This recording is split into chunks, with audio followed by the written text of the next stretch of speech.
આજે આપણે બનાવીશું એક મસ્ત ટેસ્ટી ચીઝી ક્રીમી એવું ટેસ્ટી શાક જે નાના મોટા બધાને જ ભાવશે અને બનાવવું પણ એકદમ સહેલું છે. તો ચાલો આપણે બનાવવાનું સ્ટાર્ટ કરીએ. જોતાં જ મોઢામાં પાણી આવી જાય છે ને.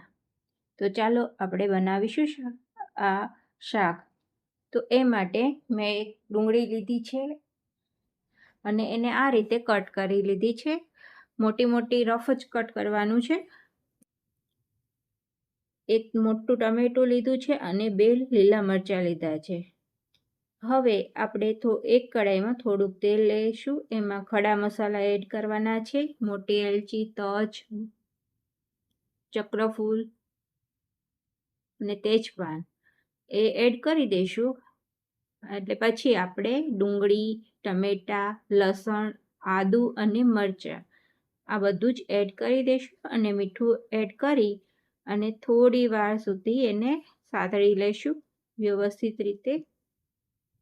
મીઠું એડ કરવાથી તરત ચડી જશે અને થોડી વાર સુધી આપણે ઢાંકીને રહેવા દઈશું. તો જો આ રીતે આપણું થઈ જાય ગ્રેવી ટાઈપનું વ્યવસ્થિત ચડી જાય એટલે આપણે ખડા મસાલા કાઢી લઈશું અને ઠંડુ થવા દઈશું. પછી એક મિક્સર જાર લઈશું. એમાં મગજરીના બી અને આ આપણે શાક જે ચડવા દીધું હતું એ એડ કરી દઈશું. એની આપણે ગ્રેવી બનાવવાની છે એકદમ ફાઇન.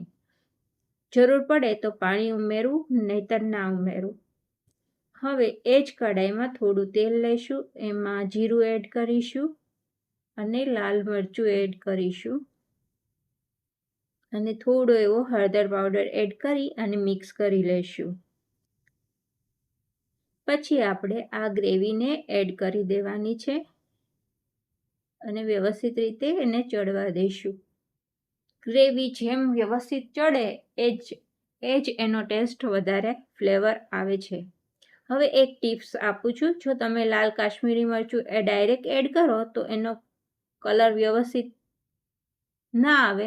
તો તમે આ રીતે એક વાટકીમાં એક કાશ્મીરી મરચું એડ કરી અને થોડું પાણી એડ કરી અને આ રીતે મિક્સ કરી લેવાનું અને પછી આ ગ્રેવીમાં એડ કરવાનું, જેથી તમારી ગ્રેવીનો કલર બહુ સરસ આવે છે.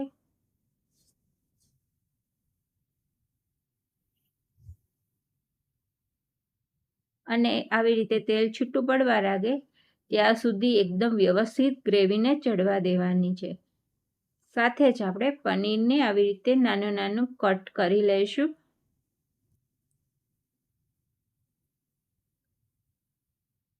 હવે આપણી ગ્રેવી તેલ છૂટું પડી ગયું છે અને મસ્ત ચડી ગઈ છે. તો હવે આપણે થોડું એવું પાણી એડ કરી દઈશું અને મિક્સ કરી લઈશું. હવે આપણે મકાઈ એડ કરીશું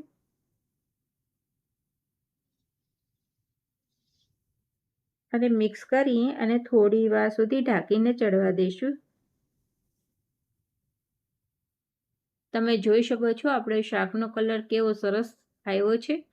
તો હવે આપણે 1 ચમચી ઘરની ફ્રેશ મલાઈ એડ કરીશું. 2 લીલા મરચાં આ રીતે એડ કરવાના છે અને સાથે જ ગરમ મસાલો અને પનીર પણ એડ કરી દઈશું અને મિક્સ કરી લઈશું.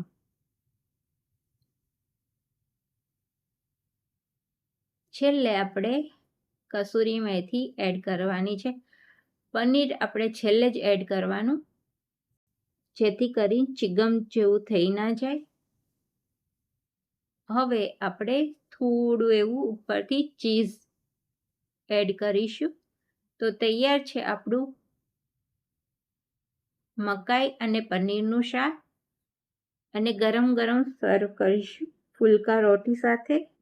તો તમને આ મારા કોર્ન અને પનીરની સબ્જી કેવી લાગી એ કોમેન્ટ કરી કહેજો. જો ગમી હોય અને મારી ટિપ્સ ગમી હોય તો મારી ચેનલને લાઈક કરજો, સબસ્ક્રાઈબ કરજો અને ફોલો કરજો.